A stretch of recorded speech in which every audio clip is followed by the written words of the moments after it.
Great morning my dear friends. दोस्तों Bhupesh Anand, CA, CS, CMA और आपका दोस्त। Today I will be starting with a new lecture number 15 and in this lecture I will be discussing a very beautiful, a very powerful concept named as prudence concept। समझदारी वाला concept, होशियारी वाला concept. बेटे एक ऐसा concept जो आपको कुछ समझा के जाने वाला है। तो जल्दी से रजिस्टर ओपन कर लें बेटे। ACCA F3 financial accounting prudence concept के दूसरा नाम है कंजर्वेटिज्म कंसेप्ट। बेटे एक ऐसा concept which we generally follow in our day to day life also. मैं आज आपको रियल लाइफ एग्जांपल्स बताऊंगा और आपको लगेगा अरे ये कंसेप्ट तो हम वैसे भी लाइफ में फॉलो करते थे। तो बेटे as per IASB international accounting standard board, ये जो कंसेप्ट आज हम फॉलो करेंगे it is given in IASB, that is framework for financial reporting. इसीलिए मैं करा रहा हूं बेटे, कोई कराता नहीं है, मैं करा रहा हूं because in this they have given the prudence concept, the beautiful, the most powerful concept. आइए हम चले उस दुनिया में जहां रोशनी ही रोशनी है बेटे। Prudence concept, conservatism concept. मुझे एक छोटी सी बात आप बताएं, लाइफ में आप जब मार्क्स पेपर्स देकर आते थे, 10th क्लास का बोर्ड एग्जामिनेशन दिया होगा आपने, 12th class you must have given board examination, और इन एनी स्कूल एग्जामिनेशन आपने पेपर दे दिया। पेपर देने के बाद आपने कभी उसके मार्क्स लगाए थे बेटा कि आपके how many marks you will be getting? बेटे जब आप मार्क्स लगाते थे ना तो ये कंजर्वेटिज्म कंसेप्ट फॉलो करते थे। कैसे? जैसे आपने मार्क्स लगाए और आपको लगता था कि इस नंबर में 10 में से 7 नंबर तो आ ही जाएंगे, बट आप जब एक्चुअल कैलकुलेशन होती थी आप 7 नंबर नहीं लेते थे, आप कुछ कम लेते थे, 5-6 लेते थे और उसके बाद टोटल कैलकुलेशन करते थे। और जब टोटल कैलकुलेशन में आपके 70-72 आ जाते थे तो आपको एक मन में एक सेटिस्फेक्शन रहती थी कि मैंने बड़ी टाइट मार्किंग की। उसके बाद भी अगर 70-72 आ रहे हैं, अगर मॉडरेट मार्किंग होगी तो my marks will be more than 72। बोलो बेटे ऐसा आप करते थे? मन में सेटिस्फेक्शन होती थी या नहीं? जब मैंने अपने सीए के पेपर्स दिए, सीएस के दिए, ACCA IFRS का पेपर दिया, बेटे डिप्लोमा बहुत बड़ा पेपर होता है, कंसोलिडेटेड बैलेंस शीट का कितना सा बड़ा सा क्वेश्चन आता है। मैंने सभी पेपर्स के बाद जब अपने मार्क्स लगाए तो I have followed prudence concept. Conservatism का मतलब यह है कि हमने नेगेटिव थॉट को थोड़ा सोचा ज्यादा, पेसिमिस्टिक अप्रोच लगाई। अब एक बच्चा कहता है what is the meaning of pessimistic approach? बेटे पहले रजिस्टर तो ओपन कर लो, आपने अभी तक रजिस्टर ओपन नहीं किया और आप मेरे से क्वेश्चंस पूछ रहे हो। प्लीज ओपन द रजिस्टर, एक बार बिल्कुल अपनी स्पाइनल कॉर्ड को सीधी कर लें और ईमानदारी से रजिस्टर खोल के लिखना स्टार्ट करें। मैं कहानी बता रहा हूं, कहानी किस्मत की। मैंने आपको अभी अभी एक एग्जाम्पल भी दे दिया। आप स्कूल में ऐसा करते थे या नहीं? या जब भी at that after giving the examination you calculate your marks that how much you will get, you use the concept of conservatism, prudence concept। बेटे आप और क्या, आप आउट ऑफ स्टेशन या कहीं कभी घूमने जाते थे आउट ऑफ स्टेशन, तो आप कुछ पैसे हमेशा अपने पास बचा के रखते थे for some contingency, for some other liability, for some any unexpected expense। आपको ऐसा लगता था कि यार पता नहीं कुछ एक्सपेंस नया ना आ जाए या कोई ऐसी लायबिलिटी क्रिएट ना हो जाए, तो आप अपनी सीक्रेट पॉकेट में कुछ पैसे संभाल के रखते थे।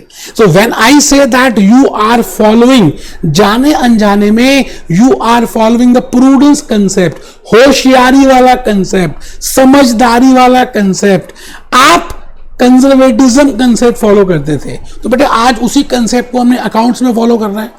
आप मुझे बता दीजिए, कोविड-19 एक ऐसा सिनेरियो हम सबकी लाइफ में आया कि as a business entity, now the point is I have to predict. मुझे अगर ऐसा लग रहा है बेटे बिजनेस एंटिटी है, thousands, lakhs, crore of transactions हो रही है और उसको ऐसा लग रहा है as a business, if I am thinking that in future, भविष्य में कुछ होगा, कुछ होता है, that there will be some liability in the future which will arise. ऐसा अंदर से मन में आभास आ रहा है, आत्मा की आवाज आ रही है, मन की आवाज that in future one expense we have to incur. That is not clear कि होगा या नहीं, बट ऐसा लग रहा है, महसूस हो रहा है. Telepathy, vibrations, intuition. तो बेटे अकाउंट्स ये कहता है कि अगर आपको ऐसा लग रहा है तो आप अपनी आत्मा की आवाज को सुनो और उस एक्सपेंस जो आपको लग रहा है उसका आज ही कुछ पैसा रोक लो, उसके नाम का पैसा रोक लो, उसकी अलग से गुल्लक बना दो. You have to keep money separate for that expense so that if in future that expense actually happens, you will able to meet that. That is the reason we create provision for doubtful debt. That is the reason we create provisions. बेटे provision का मतलब है कि आप अपने expense को आज ही book कर रहे हो. अभी एक्चुअली में एक्सपेंस हुआ नहीं, but you are getting the science, you are getting the अंदेशा, you are getting expecting that ये हो सकता है या ये होगा.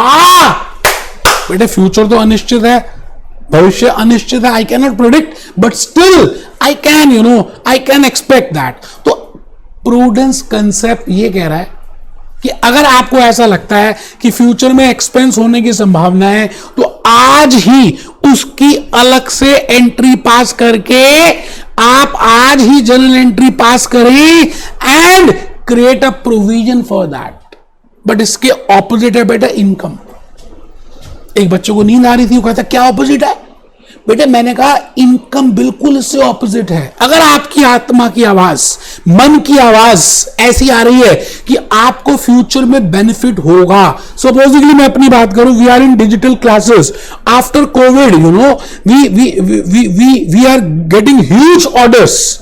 अगर मुझे ऐसा लग रहा है कि फ्यूचर में भी मुझे बहुत सारे ऑर्डर्स मिलेंगे, मेरी इनकम बढ़ेगी, because we are selling ACCA, we are selling CA, we are selling CS, we are selling CWA 11th 12th. बेटे कौन सा ऐसा सब्जेक्ट है जो हम बेच नहीं रहे? सब कुछ सेल कर रहे हैं, सभी के video lectures. And I think that because now after post covid also I will be getting huge revenues, but बेटे I will not book that profit.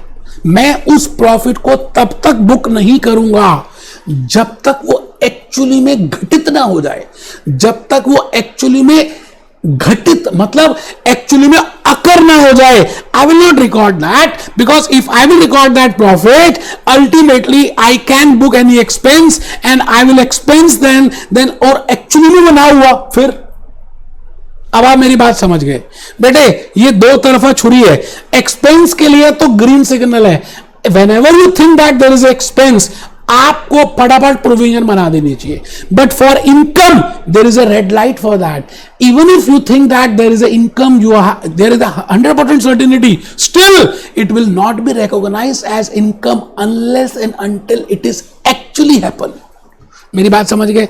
आइए बेटा, आइए, मैं भूपेश आनंद, हाँ मैं ही आप ही का आपके लिए रजिस्टर के लिए कुछ लिख कर लेकर आया हूं. आइए थोड़ा सा बेटे हम पहले एक बात समझ लें कि हमने ये आपके सामने बेटे मैंने स्लाइड्स तो दी हुई हैं, आपके पास ही है. एक बच्चा भूल गया ये स्लाइड्स है भी या नहीं.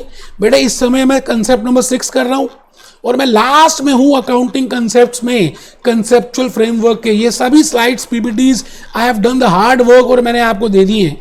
आइए आइए दोस्त, भूपेश आनंद, ये बेटा ये देखो अकाउंटिंग कंसेप्ट्स.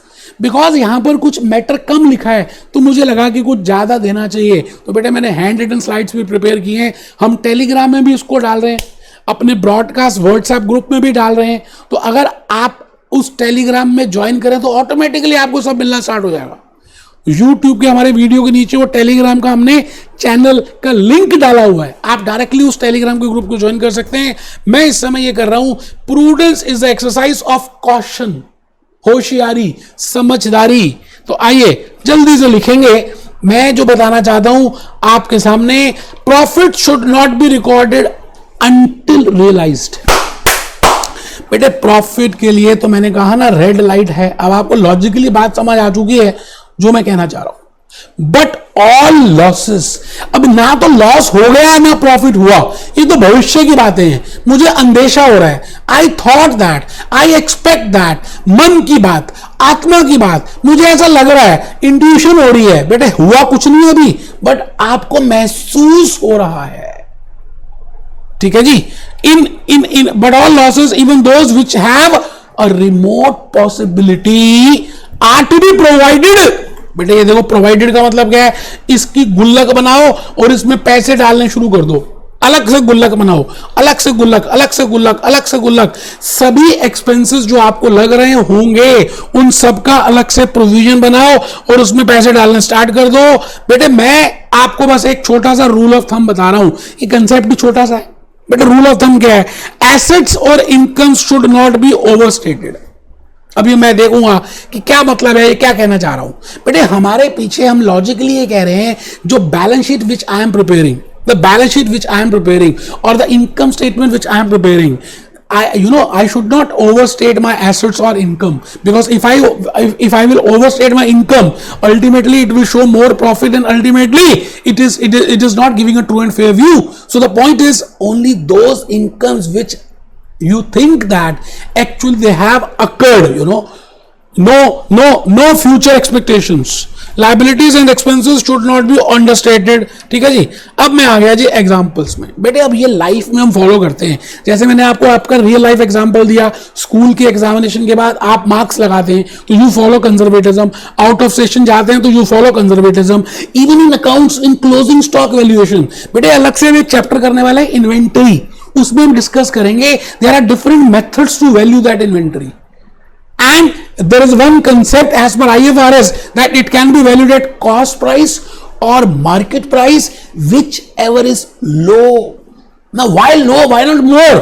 इसका मतलब एक इन्वेंट्री को हम जब भी वैल्यू करेंगे या तो उसकी लागत देखेंगे और या उसका मार्केट प्राइस देखेंगे, उन दोनों में से जो कम है, मान लेते हैं लागत 1 लाख रुपए की है, हमारे 1 लाख रुपए लग गए, बट अगर मार्केट में बेचने जाएं तो इसके आज हमें 80,000 रुपए ही मिलेंगे, तो बेटे इस इन्वेंट्री को मैं 80,000 रुपीज पे वैल्यू करूंगा, because 20,000 is the loss which I expect and this loss will happen, so I will book it today as per होशियारी concept, as per समझदारी concept, as per prudence concept, as per conservatism concept। बेटे इसी तरह से हम provision for doubtful debts बनाते हैं, writing of individuals, intangible assets करते हैं, goodwill है ही नहीं, मुझे लग रहा है गुडविल बहुत ज्यादा शो हो रही है, I will write it of goodwill.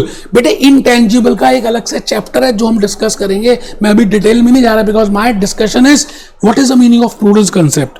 जो मेरे बच्चे हिंदी स्टूडेंट्स हैं, बेटे हमारे को कमेंट आ रहे हैं कि सर कुछ हिंदी में भी मेंशन किया करो, तो इसलिए मैंने थोड़ा सा एक हिंदी में अपनी भाषा में भी I have given something, prudence conservatism का मतलब है समझदारी एंड होशियारी। I am reading it so that you can understand. Prudence conservatism का मतलब है होशियारी एंड समझदारी। कभी अगर ऐसा फील हो जाए मन में या आत्मा की आवाज कह रही हो कि नुकसान हो सकता है, तो लायबिलिटी क्रिएट और मिस हैपनिंग हो सकती है, तो फौरन अलर्ट हो जाना, जैसे सांप अलर्ट हो जाता है, और गुल्लक में पैसे उसके नाम के डालने स्टार्ट कर देना। बेटे बड़ी मेहनत से मैंने हिंदी भी सोची, फिर आपके लिए प्रिपेयर की। अब आ जाइए आगे, नेक्स्ट पॉइंट मैंने लिखा है प्रोविजन का मतलब है उसके लिए अलग से पैसे बचा कर रखना। अगर तुम्हें मन की आवाज आए कि भविष्य में प्रॉफिट हो जाएगा, I have given my example that I will thinking that my digital classes will boom like anything in the future and I am seeing a very bright future, but still I will not record those profits. वही बात यहां लिखी है, उस आत्मा की आवाज को मत सुनना और इंतजार करना एक्चुअल प्रॉफिट होने का, नॉर्मल चलते रहना। बेटे don't credit those incomes which have not been actually occurred. No doubt you think that they will, still as per prudence concept, बेटे समझदार बनना, बेवकूफ मत बनना, होशियार बनना। आप समझ रहे हैं जो मैं कहना चाह रहा हूं? So this is nothing but a prudence concept which we will be following in accounts as per ISB. Be happy, be jolly, be cheerful। बेटे जो लेक्चर 16 है ना, अभी मैंने 4 लेक्चर हो रहे हैं, 16, 17, 18, 19, 20, 5 लेक्चर। बेटे एक एक लेक्चर में एक एक कंसेप्ट बताया और बड़ा ब्यूटीफुल एक्सप्लेन किया है रियल लाइफ से। कोई भी लेक्चर आप मिस मत करना। Be happy, B jolly, B cheerful.